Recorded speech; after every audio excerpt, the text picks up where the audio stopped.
Kozhikode medical കോളേജിന് സമീപം ജീവനൊടുക്കിയ നിലയിൽ കണ്ടെത്തിയ വയനാട് കൽപ്പറ്റ സ്വദേശി വിശ്വനാഥന്റെ ദുരൂഹ മരണത്തിൽ പുനരന്വേഷണം.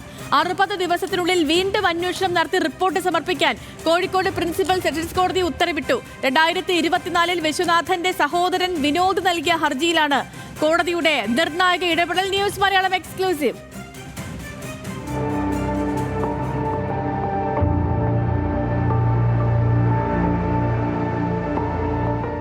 വയനാട് കൽപ്പറ്റയിലെ ഗോത്ര യുവാവ് വിശ്വനാഥന്റെ മരണത്തിൽ ദുരൂഹതയില്ലെന്ന് പറഞ്ഞ് അന്വേഷണം അവസാനിപ്പിച്ച ക്രൈംബ്രാഞ്ചിന് തിരിച്ചടിയായി കോഴിക്കോട് ജില്ലാ പ്രിൻസിപ്പൽ സെഷൻസ് കോടതിയുടെ നിർണായകമായ ഇടപെടൽ. തൂങ്ങിമരണത്തിൽ 60 ദിവസത്തിനുള്ളിൽ പുനരന്വേഷണം നടത്തി റിപ്പോർട്ട് സമർപ്പിക്കാൻ കോഴിക്കോട് പ്രിൻസിപ്പൽ സെഷൻസ് കോടതി ഉത്തരവിട്ടു.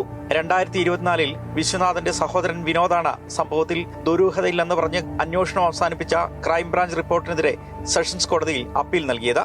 ഈ അപ്പീൽ പരിഗണിച്ചാണ് കോഴിക്കോട് ജില്ലാ പ്രിൻസിപ്പൽ സെഷൻ ജഡ്ജ് ബിന്ദുകുമാരിയുടെ നിർണായകമായ ഉത്തരവ്. വാദിഭാഗത്തിനു വേണ്ടി അഡ്വക്കേറ്റ് തുഷാർ നിർമ്മൽ സാരഥി, അഡ്വക്കേറ്റ് വി സരിജ തുടങ്ങിയവരാണ് ഹാജരായത്. കോടതിയുടെ വൈകിയാണെങ്കിലുള്ള ഇടപെടലിൽ ഏറെ പ്രതീക്ഷയുണ്ടെന്ന് അഡ്വക്കേറ്റ് സരിജ പറഞ്ഞു. ആ ഓർഡറിൽ പറഞ്ഞിരിക്കുന്നത് ഇതുവരെ നടത്തിയ അന്വേഷണത്തിൽ 1-2 പോയിന്റ്സ് പ്രത്യേകം എടുത്തു പറഞ്ഞിട്ടുണ്ട്.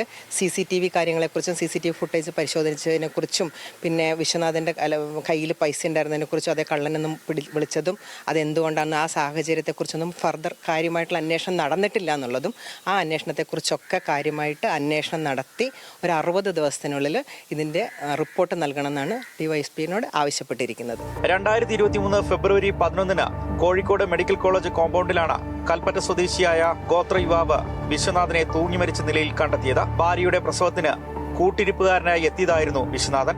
മരണം ആൾക്കൂട്ട വിചാരണയെ തുടർന്നുള്ള മനോവിഷമമാണെന്നാണ് കുടുംബം ആരോപിച്ചത്. ആദ്യം മെഡിക്കൽ കോളേജ് പോലീസ് അന്വേഷിച്ചിരുന്ന കേസ് ജനകീയ പ്രതിഷേധത്തെ തുടർന്ന് ക്രൈംബ്രാഞ്ചിന് കൈമാറി. DYSP അബ്ദുൾ വഹാബിനായിരുന്നു അന്വേഷണ ചുമതല. ഈ ടീം സമർപ്പിച്ച റിപ്പോർട്ടിനെതിരെയായിരുന്നു സഹോദരൻ അപ്പീൽ നൽകിയത്. ഈ അപ്പീലിലാണ് ക്രൈംബ്രാഞ്ചിന് തിരിച്ചടിയായി പുനരന്വേഷണം നടത്തി 2 മാസത്തിനുള്ളിൽ റിപ്പോർട്ട് സമർപ്പിക്കാൻ കോടതി ഉത്തരവിട്ടത്. രതീഷ് വാസ്തവൻ, ന്യൂസ് മലയാളം, കോഴിക്കോട്.